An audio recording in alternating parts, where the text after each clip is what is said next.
I'm sorry that my hair is such a mess, but I wanted to review Maestro, and my hair is... I don't trust my hair. That's what happens if you ever see me wearing a beanie in a video for you sighted people.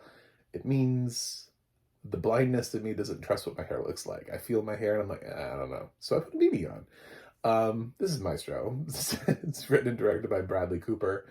Stars Carey Mulligan, Bradley Cooper.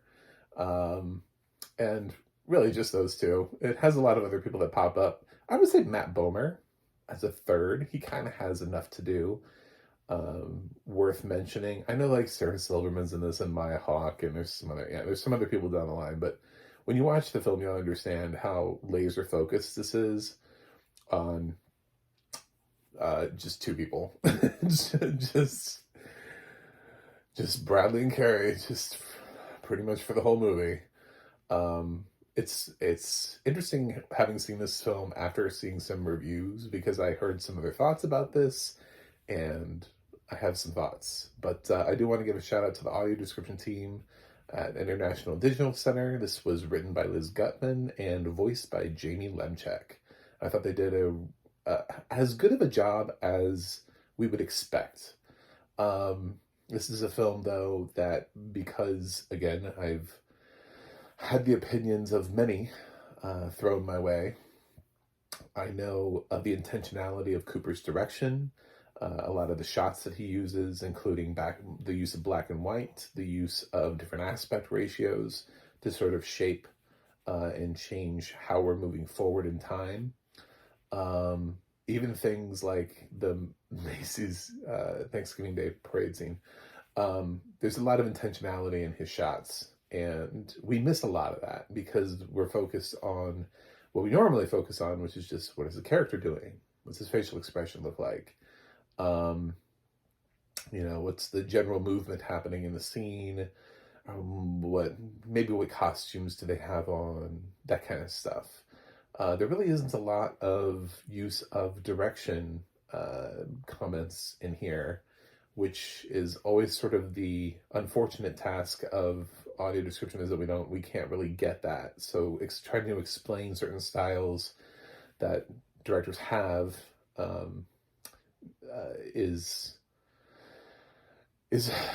something that we haven't really traversed in the world of audio description. So for Cooper, this is really only his second film, so I wouldn't say he has a style yet. This is just a stylized film. He is, for me, my takeaway from Maestro was that he's really trying to be taken seriously as a filmmaker. Not just as an actor, that too. He obviously wants to be taken, but that is part of it. His ability to direct himself, do you know what I'm saying? To be able to give himself the kind of feedback and have that sort of introspection when you are the writer, director, star of any project. How much criticism are you giving yourself? Usually directors are able to give, like his co-star Carey Mulligan, I'm sure, had feedback and was able to talk to Bradley as a director. But what kind of feedback does Bradley give himself? And that sort of is the thought that a lot of actor directors have when you are, you can't, what kind of feedback would you give yourself? So I think he manages to show once again that he can make an excellent film while also starring in it, and he can actually translate his own script onto the screen. What I'll say about Maestro is, again, to answer the criticism of other people, I've heard a lot of people who've written this film off because it just feels like another biopic. It doesn't feel like a biopic at all. It feels like the anti-biopic in many ways, because we don't have that typical structure that you get in a biopic where, like, we see like a scene of like a young Leonard, as like a kid, and he's sitting at a piano, and his like mother comes in and is like, "Now, Leonard, you better work on your piano because you're going to need that one day. Our family's poor. We need you to," there's none of that happens in this. We just kind of start at a certain point in his life, and he just is Leonard Bernstein, and then we just kind of go forward. Actually, we start back. We start with like some retrospective thoughts with him as like an older person before we jump all the way back. So, but we don't get childhood scenes. We don't get, him sitting on like his grandmother's lap in, I don't know where he's from. But you know what I'm saying? Like those scenes that you get from the whole like childhood moments where he learns his inspiration, or that there's some teacher that inspires him along the way, or his first love, like his first love, not Matt Bomer, but like his, that like girl from like back in the day that spurned him, or I don't know, did something, like biopics have a little bit more of a structure to them, which is why films like Walk Hard and Weird have been able to exist, is because those films really expertly lay out sort of the, um, and make fun of that standard sort of biopic layout. Cooper actually kind of throws that away here and pretends almost as if these two people weren't who they were, and focuses just on a relationship about two people who happen to be famous. And it's just Leonard and Felicia as people. If you forget the fact that their last name is Bernstein, and you just take this as like a nice romantic drama, then it can almost be seen a completely different way. There aren't like lots of scenes of him like running up on stage and accepting awards all the time, and there are a couple moments where he's working with somebody famous, and I thought that was really cool. The audio description, by the way, for those of you who hate immediately being named people, yeah, it does. It totally names them. First of all, like the guy playing Aaron Copland is in the film for like, I don't know, like a half second. So it just says he's working with Aaron Copland. So that way we get the effect of what that scene was supposed to be, because it's not like Aaron Copland turns into this like massive presence, dominating presence throughout the rest of the film, where, oh, that guy playing Aaron Copland's gonna get a supporting actor nomination.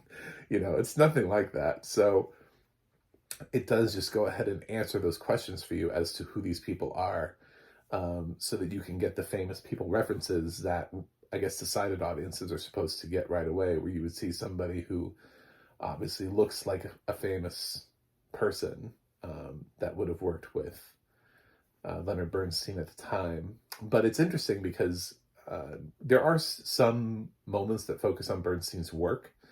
A lot of it just pulsates through the score. So a lot of it is just using his work as the score, because there obviously isn't an original score here. They want to celebrate Bernstein's work. This is a film that you want to give best score to, because the music is incredible, but also at the same time you realize this is just his music. This is music that's been previously written. That Make Our Garden Grow scene sounded phenomenal. Just, oh my God. Oh my God. I was just like, I don't know what Bradley had to do to make that happen, but I think that's the best version of Make Our Garden Grow I've ever heard. I don't know how many people were singing on that stage, but it sounded incredible. That's what happens when you have money and you can throw it at it. That was probably the most expensive singular sung version of Make Our Garden Grow that's ever happened. Normally it just happens in a production of Candide, but instead it's just like, here it is by itself in a movie, and we wanted it to sound really good, so we hired the best of the best, and wow, it paid off. I was just it's weird to say that was the highlight of the movie for me, but I love music. I love musicals so much that when he's just stopped and we just kind of listened to how great that song is and what it sounds like when great musicians sing and play, it's just, I don't know, it's great. It's the devil's in the details here with Cooper's direction. It's the little choices that he makes, the idea to really focus in on what the little things in the background that make him special, like having those little clips of the music. But the film isn't about the music. Do you know what I'm saying? Like, he uses Cool for West Side Story for a few seconds, but we don't like jump into West Side Story. We don't jump into like an entire I don't know, like 10-minute segment about Bernstein working on West Side Story and like meeting, I don't know, like Natalie Wood on set of the film. And it just doesn't go that way.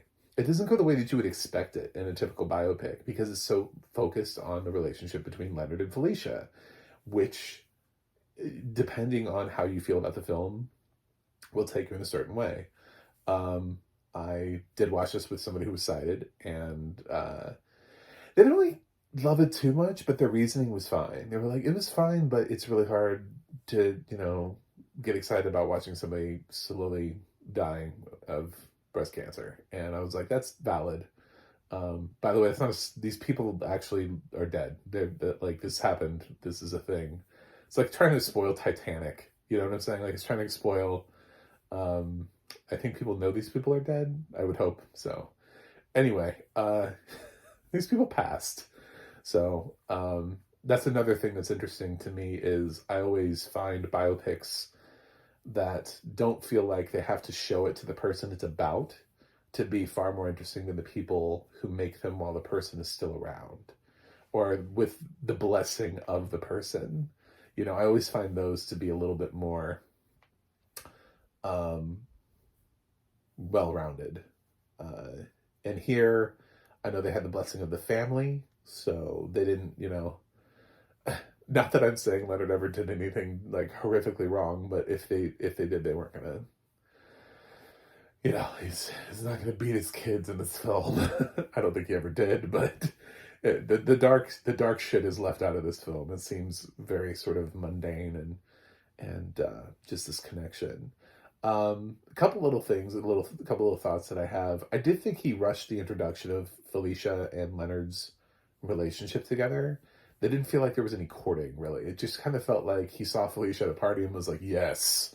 It's just kind of like, and then we just kind of rapidly move into their relationship.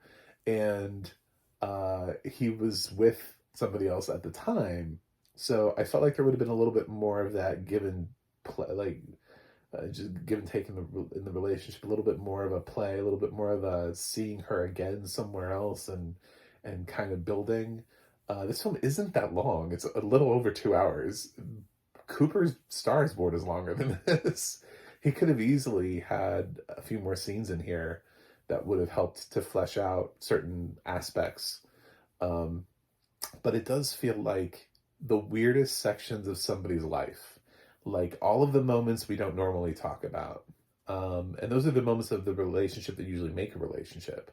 But it does feel like a lot of those moments, a lot of the little moments, not the big moments, not the moments of the Bernsteins that you would have expected to see on screen, but just little relationship moments. Just think about your own relationships or your parents' relationships, your friends' relationships or whatever. And of course you see the big stuff. You see the anniversaries, you see the weddings, you see, the big outwards, emotional declarations of love, but there's just a lot of little things throughout a relationship, just little things, and just a date night that feels kind of like every other date night, but just has a special connection for some reason or another. So it feels like a lot of those. It feels like Cooper found moments that other directors wouldn't have found and stuck to that. And really, I think, if anything, that shows the depth of the relationship between these two people, more so than anybody else. I think probably the takeaway that I have overall is that Cooper's direction here is something to talk about.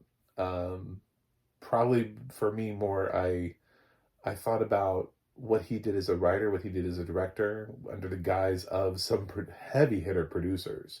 When you get Spielberg and Scorsese as producers on your film, the fact that you can lean on both of them for thoughts, like, wow. Like, any upstart director would have killed for that.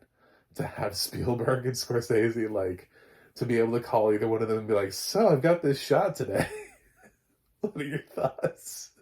Or to just have them on set and just being there. It can either be nerve-wracking or amazing, like to have the two of them sort of anywhere, like anywhere in your ear, to give you any sort of advice or guidance or whatever. But yeah, that's a 1-2 punch on the production angle. And then Cooper, obviously himself, he stars more as one of my favorite films, and he definitely deserved a nomination for that. Um, but I don't know. I don't know if he'll get one here. I think he should, maybe. I really think he should be absolutely in the top consideration. It really in the mix, because this is very much a director's film. He's really trying to broaden himself even more so. I think if he were to be honest with himself, obviously he can't in the middle of award season, because he's like, I want all the nominations and all of the awards, thanks. But I think if he was really honest, I think he would rather have the director trophy for this.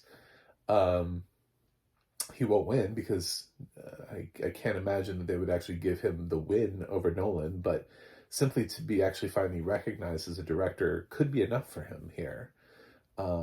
That could be a win, even if he didn't win in either actor or director. His performance as an actor is fantastic. There are many times where I didn't even pick up on his voice. It slips through maybe a couple times where he sounds like Bradley Cooper, but it's so rare. It is so rare. There's just a couple little words that he slipped out of his Leonard Bernstein voice in, and I was really, really impressed with the shift and the change that he's made in his voice. I know people are like, but he's wearing a prosthetic nose. We're making him look more like the person. I don't know. First of all, it was approved by the family, the way that he looked. But if there's a prosthetic that makes you look more like the person, and that's what they're trying to go for, that's what the makeup team is trying to make you look like. Think about all the other transformations that people have made over the years. I don't know. I mean, I feel like we made a big deal about Nicole Kidman's nose in The Hours too, for some reason. I don't know why. It's like, what's with noses? It's just like, I don't think the nose should get an Oscar nomination, but I don't really care. I mean, obviously I'm a blind person, so I didn't see the nose, but I wouldn't have cared as a sighted person. I wouldn't be like, I would maybe judge the makeup team on if it didn't look any good. I'd be like, that looks horrible. Or I'd be like, wow, that looks real. Good job, guys. But at the end of the day, they showed a picture of Leonard Bernstein. I know, because as a sighted person, and my sighted friend was really impressed with how close they made Bradley Cooper look. She knew who Bradley Cooper was, and she was like, I can't really see Bradley Cooper there. So when I asked her at some point during the film, I was like, does he look like Bradley Cooper? And she's like, no, he doesn't look like Bradley at all. So yeah, it's a really strong performance from him. It's tough to say it's my favorite performance of Cooper's, because just of how he plays his film. His film is very, almost the antithesis of what you would expect it to be. I don't understand these comments about how it's just another biopic. I don't get it. I really just do not understand. This film felt like it was the dramatic version of Weird, or Walk Hard. It felt like it was showing you all the possibilities of how else you could tell a biopic. And he took somebody who was a big name, Leonard Bernstein, and instead of making it all about him, made it about Felicia, and made it about their relationship. And that is not what you would expect from a biopic about Bernstein. It just isn't.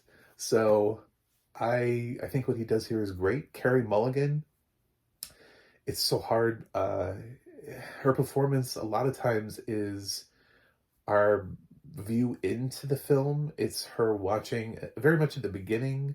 She sort of gets to see what and who Bernstein is. And because we do kind of open, she does have a little bit less screen time than Cooper. Not enough that I would shoot her down to the supporting actress category, but it still does kind of feel like she's secondary to. I know they tried really hard. She has top billing. I was so totally disagree with that because Cooper is in so much. He's in like every frame of the film, and oftentimes Felicia is like watching him. Do you know what I'm saying? Like she's uh, in awe of him, or he's having a moment, or he's playing the piano and she's watching him play the piano, or whatever it is. Um, she plays a lot of times. It's a much more subdued role. It's not a big role. It's not the kind of film performance that Oscars go for. It's a very quiet role. I would actually be really worried that she could get bumped out. I don't think she deserves to be bumped out, but after seeing this, I don't think she has that big. I don't want to spoil everything, but there is one scene where I guess some people would point to and be like, "That's the scene." I'd be like, "I don't know if that's the scene, but if you want to use that as the scene." But I think some of the other performances this year had those big moments, and that's just not who Felicia was. I don't think.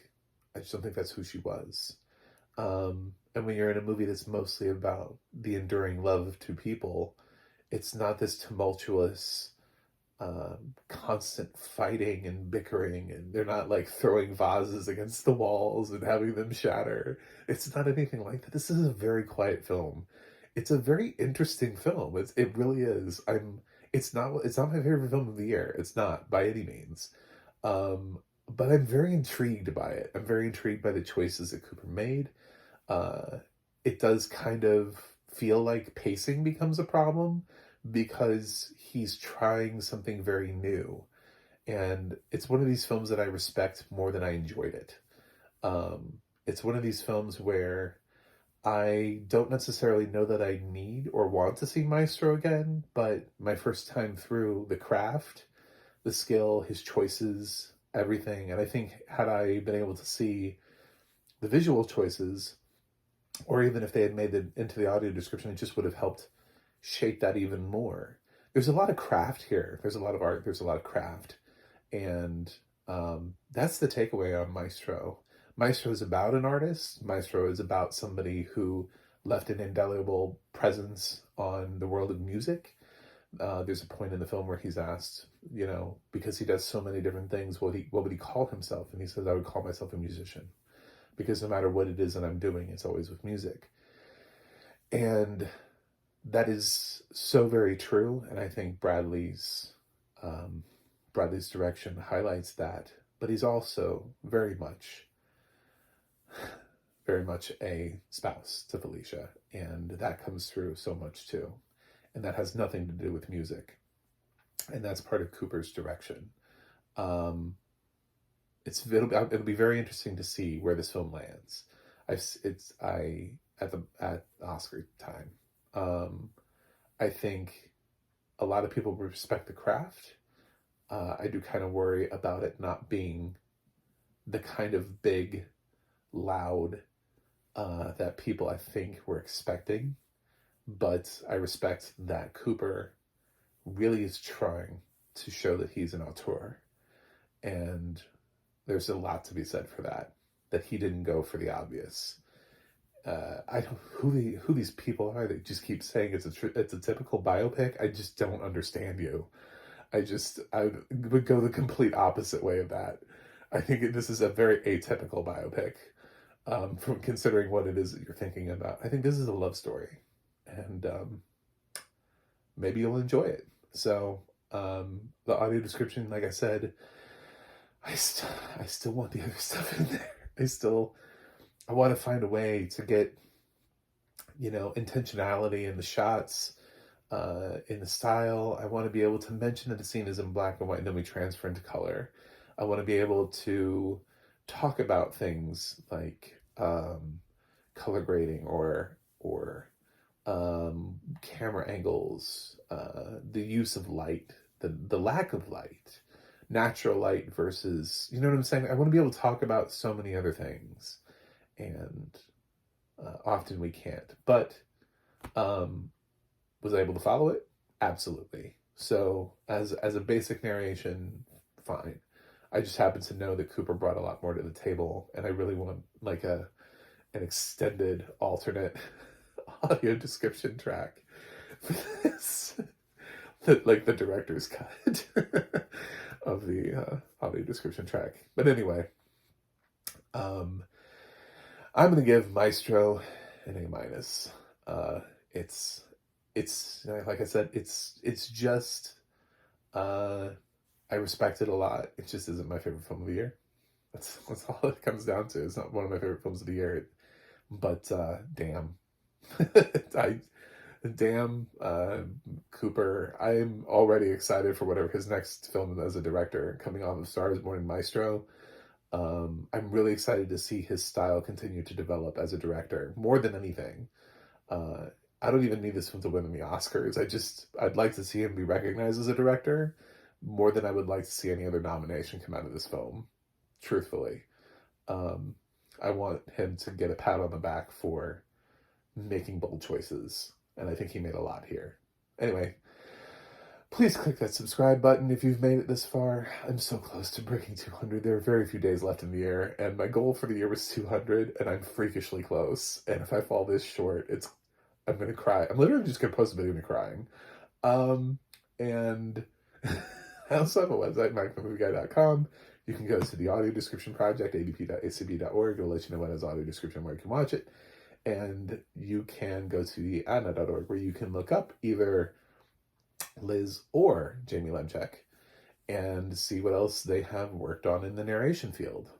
That's it for me today. I will watch something else and see you guys on the other side.